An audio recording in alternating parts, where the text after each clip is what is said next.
El 9 de abril de 1948, a la 1:30 de la tarde, Jorge Eliezer Gaitán salió de su oficina en el centro de Bogotá. 3 disparos después, el hombre que iba a ser presidente de Colombia estaba casi muerto en el pavimento. Lo que vino después cambió al país para siempre. Este no es solo el caso de un magnicidio, es la historia de un país fracturado entre dos partidos, de un liderazgo que amenazaba a los poderes establecidos y de una violencia que ya venía creciendo antes de ese disparo. Para entender el 9 de abril hay que ir varios años atrás. Jorge Eliezer Gaitán nació en 1898 en Bogotá en una familia de pocos recursos. Estudió Derecho en la Universidad Nacional y se hizo conocer muy joven.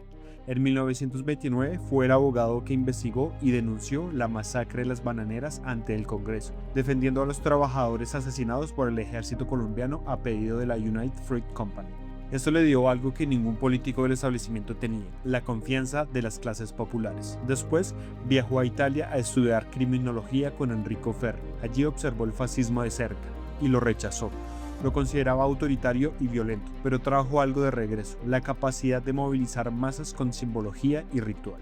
Las marchas militares, las antorchas, los gestos colectivos que usó en sus concentraciones venían de esa experiencia, y aunque él era abiertamente antifascista, esa estética le costó críticas. Políticamente, Gaitán era una figura difícil de clasificar. Era socialdemócrata, antiimperialista, anticomunista. No encajaba cómodamente ni con la derecha ni con la izquierda de su época. Era su propio fenómeno. Colombia llevaba décadas dividida entre liberales y conservadores. No era solo una diferencia de ideas, era una guerra por el control del Estado, de los municipios y de la burocracia local.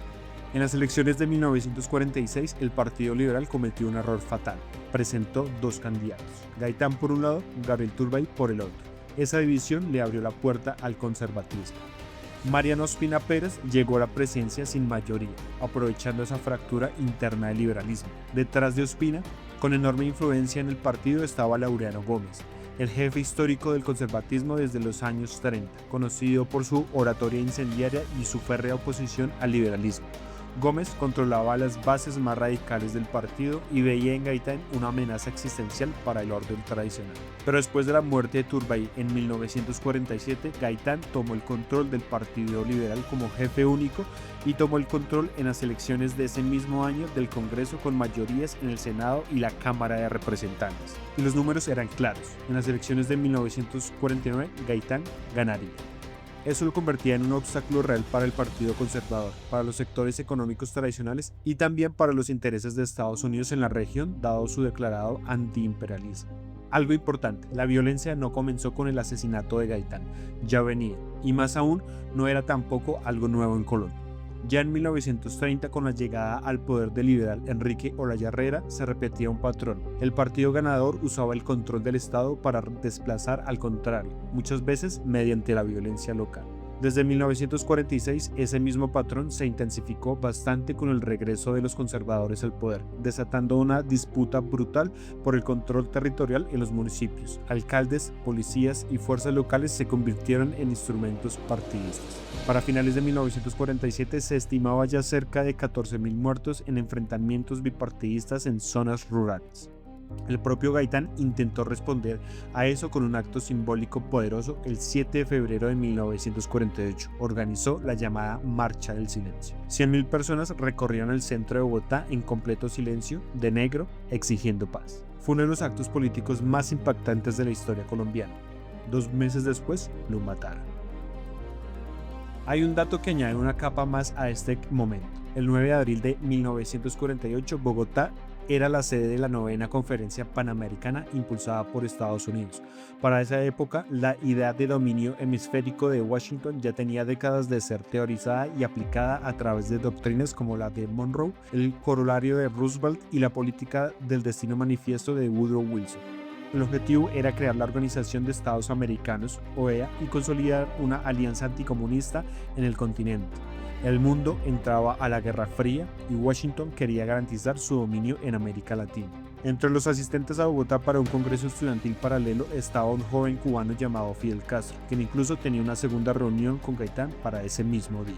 El caos del Bogotazo interrumpió la conferencia temporalmente, pero no la detuvo. El 22 de abril fue aprobada una resolución anticomunista que Estados Unidos necesitaba, en medio de un contexto que paradójicamente facilitó esa agenda.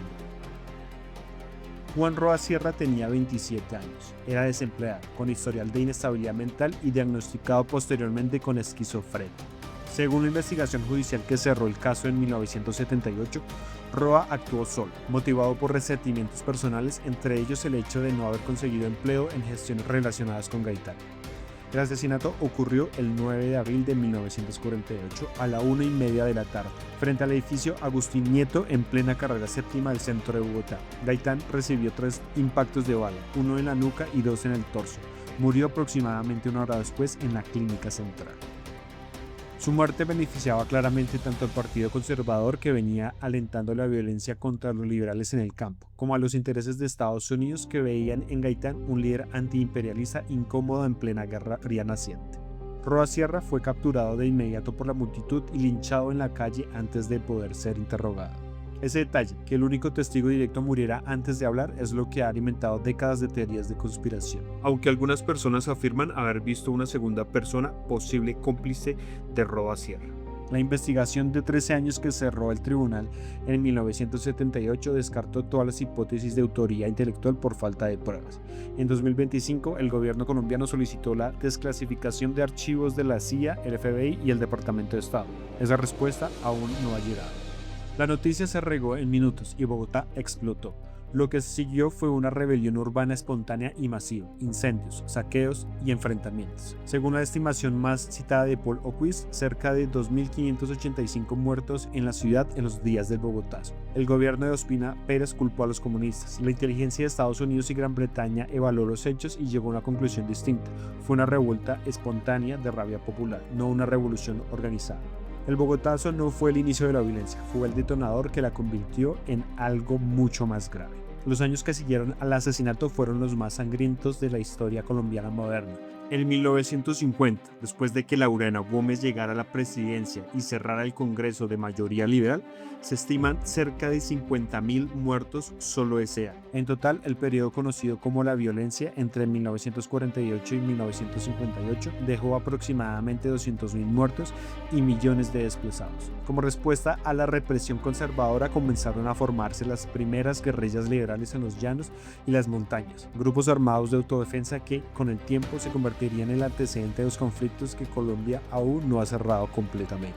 En 1953, el general Gustavo Rojas Pinilla llegó al poder mediante un golpe de estado, derrocando a Laureano Gómez. Para muchos colombianos de entonces fue un alivio, representaba una salida a la espiral de violencia bipartidista.